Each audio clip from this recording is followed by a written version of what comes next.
Hotel Nilgiri की खौफनाक रात। दिल्ली के बाहरी इलाके में एक पुराना होटल है। नाम है होटल नीलगिरी। कभी ये होटल बहुत मशहूर था, लेकिन अब ये पूरी तरह सुनसान है। खिड़कियां टूटी हुई हैं, दीवारों पर सीलन है और रात को यहाँ से अजीब अजीब आवाजें आती हैं।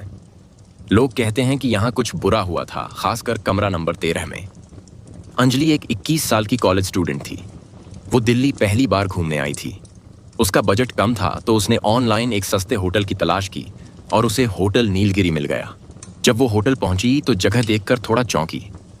बहुत पुराना, डरावना सा माहौल और रिसेप्शन पर एक चुपचाप बैठा बूढ़ा आदमी।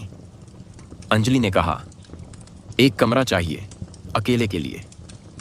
बूढ़े आदमी ने रजिस्टर में देखकर कहा, बेटी 13 नंबर को छोड़कर कोई भी कमरा ले लो। अंजलि हंस पड़ी। आप भी? मैं भूत प्रेत में विश्वास नहीं रखती। उसने जिद करके कमरा नंबर 13 ले लिया। शुरू में सब ठीक था। अंजलि ने खाना मंगवाया, थोड़ा टीवी देखा और सोने चली गई।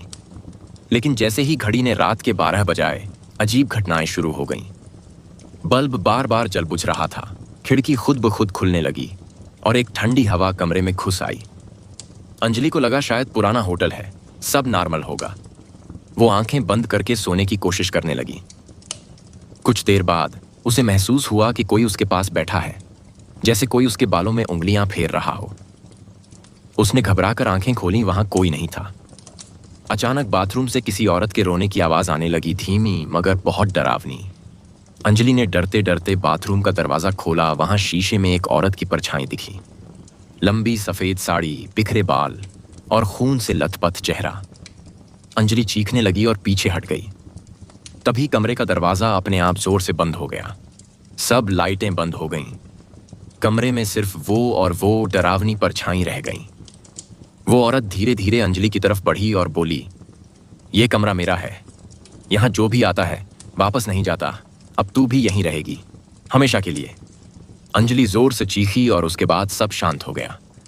सुबह होटल स्टाफ को शक हुआ कि अंजलि ने अभी तक बाहर कॉल नहीं किया। उन्होंने कमरे का दरवाजा खटखटाया, कोई जवाब नहीं। जब दरवाजा तोड़ा गया तो अंदर का नजारा हैरान कर देने वाला था।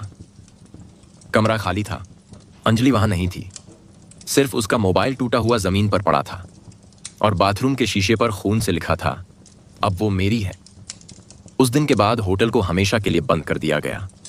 लोगों का कहना है कि रात के 12 बजे होटल के उस कमरे की खिड़की अब भी अपने आप खुलती है और कई बार वहां से किसी लड़की की चीखें सुनाई देती हैं। अब होटल नीलगिरी एक डरावनी जगह बन चुका है, जहां कोई जाना तो दूर, उसके पास भी नहीं फटकता।